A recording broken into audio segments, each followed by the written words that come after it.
The Game Awards happened, and damn, we got some really big reveals. I want to go over the highlights, share my thoughts, and also share some extra info we got after the show. And there is some other gaming news as well. So sit back and let's go. Okay, let's start with a big one, Turok Origins. Because, yeah, there are dinosaurs in there. And, I mean, it looks pretty good. Like a modern PS3 game in the best ways. Now, I want to start with my favorite reveal. Intergalactic, the Heretic Prophet. And that's mostly because it's the brand new franchise from the makers of Crash Bandicoot, Jak and Daxter, Uncharted and The Last of Us. I love that part of the trailer.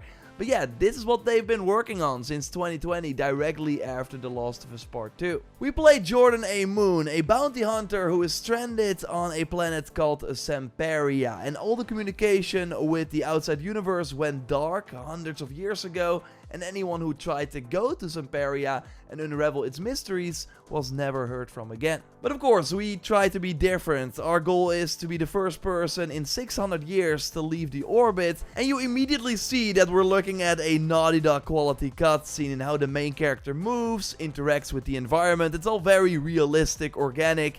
It looks straight out of The Last of Us, but of course a bit upgraded. Like they once again promise an emotional, character-driven journey, but it's an action-adventure game this time. Yes, what we're looking at here should be actual gameplay, and they note that they put the learnings from all their previous games into this combat system. But yeah, I don't think cover will be a thing here, and of course it seems to be way more melee focused. So it's going to feel completely different, and I would not be surprised if the levels we get to explore are more open this time, kinda like the Seattle level from The Last of Us Part 2. The main character is played by Tati Gabriel, who is for example the villain in the Uncharted movie. And yes, Kumail Nanjiani is one of the bounties she has to go after. This was totally not what I expected from Naughty Dog. Still, the premise of like going to different planets to hunt these targets with the like incredible cutscenes we come to expect from The Last of Us and Uncharted. Like for me, there's no reason to not be optimistic here. No date was given, but they noted that over 250 Naughty Dog people have worked on it for the last 4 years. Not at the same time though, like this feels like 2026, but probably 2027. And we also had rumors that Cory Barlog at Sony Santa Monica after God of War was also doing a sci-fi new IP, but I now really hope that that is not the case and that he's actually making something completely different, because even like looking at Concord and Intergalactic, it looks very, very similar, so it's kind of wild that they had these two games in development at the same time.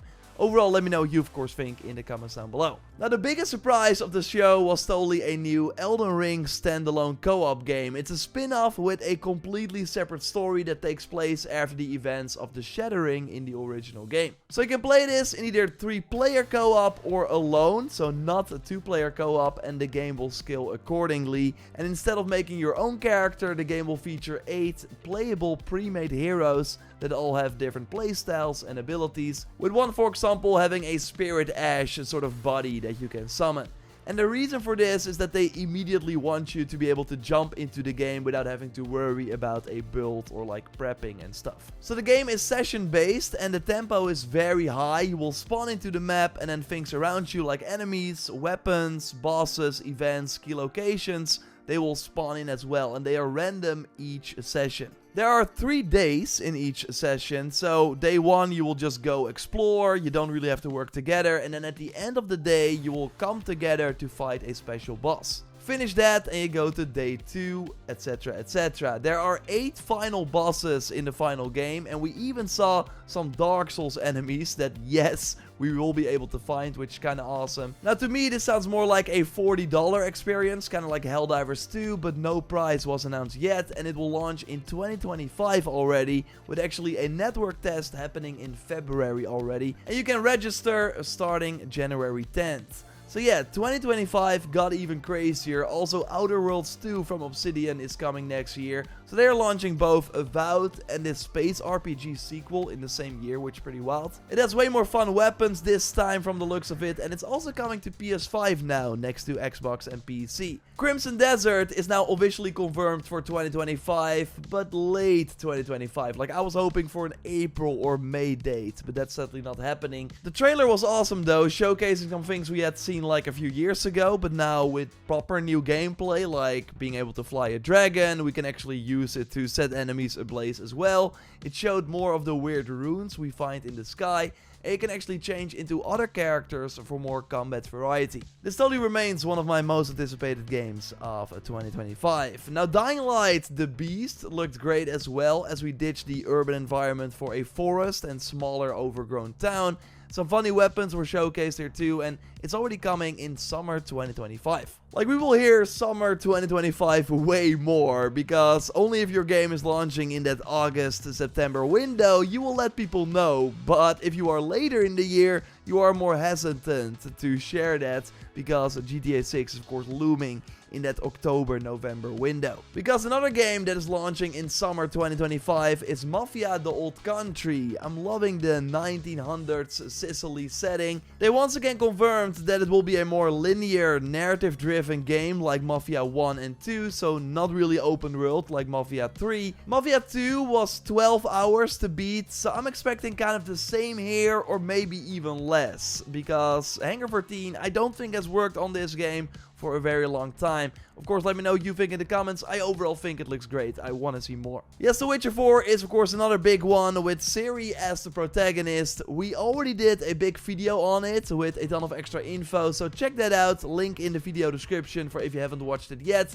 But yeah, this game is also still far away. While Borderlands 4 is of course 2025, we finally got gameplay, and yeah, it looks like more Borderlands. They are still using Unreal Engine 4, just like BL3, so that's likely why the jump, even though we are 6 years later, doesn't feel that big. But it's in particular the Vault Hunter designs that are not really like noticeable at all. Okay, the Siren and the big brute next to her look kinda cool, but it feels like the other two are just random NPCs that accompany you on a mission. While later in the trailer we see some key story characters we will meet and some villains that look way cooler. So let's hope Gearbox can still take a look at it and make these characters more exciting. The worlds look great though. I like some of the different enemy designs, and we got a grapple hook now, which is pretty awesome. But yeah, overall, seems like they're playing it pretty safe. We actually get a big gameplay blowout already in early 2025, so I would not be surprised if Borderlands 4 is slated for the first half of 2025.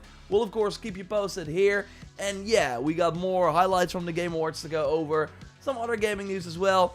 Leave a like, that would really help me out, and subscribe, because we post one of these big gaming news roundup videos every Sunday. Now, one of my favorite reveals was totally Split Fiction from the It Takes Two developers Hazelight. Yes, it's of course once again a co-op game, only one person has to buy it, there is a friend pass again. This time it's about two characters, Mio and Zoe, who are riders and their worlds basically become a reality, but something goes wrong and that makes them trapped in each other's worlds. So every level has a fantasy and a sci-fi version that you switch between. The game will constantly introduce new mechanics, like at one point you find dragon eggs, so then you can glide with the dragon wings, then they become bigger, so you can roll with the dragons, they have a sort of like poison flamethrower, and then later you can ride them. This setting is way more appealing to me than It Takes Two, so I really can't wait for it. March 6th is when it launches already. Some other interesting highlights include a new soccer Rocket League style game from the Sifu makers, but then without cars. Could totally be big if it plays as well as Sifu. Clive is joining Tekken 8 as a DLC character on December 16th. Looks awesome, and having the icons battle in the background of the stage is really cool. Speaking of Final Fantasy, Rebirth is coming to PC on January 23rd, so less than a year after the PS5 release, which is good news and kinda crazy. Totally one of my favorite games of the year, so awesome more people get to play it. And The Last of Us Part 2 Remastered is coming to PC on April 3rd, and we know that Season 2 of the HBO show is also in spring, so I would not be surprised if it like releases maybe episode 1 around that time too. We also got a 2026 game, a new Onimusha, Way of the Sword, which like an old school hack and slash Capcom series that they're now bringing back with a new game. But there's also non-Game Awards news, because Cyberpunk 2077 got a new update while they said they were done with the game, so it's a nice surprise. For one, you can change the color and kind of go crazy with the luxury and sport cars. And then I also added the 10 most requested cars that you could first like see on the street and steal but not own. So now you can get them through the auto fixer. Johnny will now also sometimes appear in the passenger seat while Fee is driving and comment on what is happening, which is a nice change. They made big upgrades to the photo mode, basically adding this drone camera so you are way more free to look around and create shots that were not possible before. And you can even spawn in 3 NPCs from a list of over 20 characters and have them do different poses, which is kind of crazy. And they also added 100 new assets to the character creator, including nails, eyes, cyberware, and more. Let me know if you'll be jumping back in. Like, the Phantom Liberty DLC is still one of the best expansions ever made, in my opinion. But yeah, it's awesome that next to The Witcher 4, they're also still supporting Cyberpunk, while also working very early still on a Cyberpunk sequel. And yes, we end the year with the news that the Suicide Squad Kill the Justice League support will end in January with a final update. So they just added Deathstroke to the game with the Season 4 release, and we'll have one more update as part of that season in January 2025, and that's it. Then Rocksteady can finally move forward and focus on something that people actually want to play. As you might know, I did actually enjoy playing through the campaign of Suicide Squad, but it should have just been that, like a fun single player, or maybe still with co-op, but still a story-driven campaign without the loot grind and boring repeatable activities. Now they did finally add the offline mode, so that's at least nice that this game will always be playable even when the servers eventually go down. But for now it seems that the online servers will remain active as well. We had rumors about Rocksteady at least now like doing a Batman Arkham Asylum remake, probably in an attempt to get something out fast. I think that could be pretty cool. Like, everything is at least better than this live service chase that is leaving too many dead and despair behind. We still got some really fun content this coming week and the other weeks of the year, so yeah, look forward to that. I don't want to spoil too much. And yeah, I will be returning with my weekly streams. So on Monday, I will go over the news, like go more in depth on this. It will be on the JorRaptor React channel, link to that in the video description. And on Wednesday, I will be talking Assassin's Creed Shadows with Fragnard on the Assassin Raptor channel. So that's the plan for now. And of course, at the end of the week, we will have a big gaming news roundup video like this. So stay tuned. Check out the Indiana Jones video Dennis did. He finished the game and was really surprised. I still need to get around to it. I want to play this as well. You can watch it by clicking on the screen, and I will speak to you very soon. Goodbye.